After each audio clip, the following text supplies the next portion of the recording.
তোমার যে পয়সার কথা কইছিলাম দেও, বাইরে আইছি বাজারে যাম আজকে। ধরো। এই 1000 কে 1000 দিয়ে কি হবো? কে তোমার তো কাপড় চোপড় সব আছে, খালি খুচরা বাজার করবা। 1000 টাকা খুচরা বাজার হইও বেশি হবো। ধরো নিয়ে যাও। না, আমারে 5000 টাকা মিলাইয়া দাও। কে এত টাকা তুমি কি করবা? তোমার নামে আগেই কইছি যে আমার বোন ভাগ্নিরে কটা কাপড় চোপড় কিনা দিম, আমি আর ওগো বাজারে আবার কইছি। কে তুমি তো জানো এই তারিখে আমার হাতে পয়সা নাই, আর প্রত্যেক তারিখে তোমার বোন বাগনিরে কাপড় চোপড় দেওয়া হয়। এই তারিখে না দিলে হবো না। না, আমি ওই না বুঝি না, আমি ওগো আবার কইছি আমার পয়সা দেনি লাগবো। না বুঝলো তার কিছু করন যাবো না। এক কাম করো, এই যে বাড়ির বাজার সদাই করবার নিকে 2000 টাকা চাল এটি নিয়ে যাও, তোমার বোন বাগনিরে কাপড় চোপড় কিনা দিয়ে শান্তি করো। আমরা নাকি ঈদের বাজার নাই করলাম।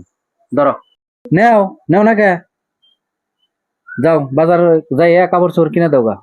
থাকবে নাও। তোমার অভাব যদি আমি না বুঝি তাহলে কারা বুঝবো? স্বামীর অভাব যদি বই না বুঝে তাহলে তার বুঝার কেউ নাই। আর হাতে পয়সা হইলে অগো পরে কাপড় কিনা দেইরো। আর এই দিন নিয়ে তুমি বাজার সদাই করো গা। আর আমার কাছেও 1000 টাকা আছে, নিয়ে যাও।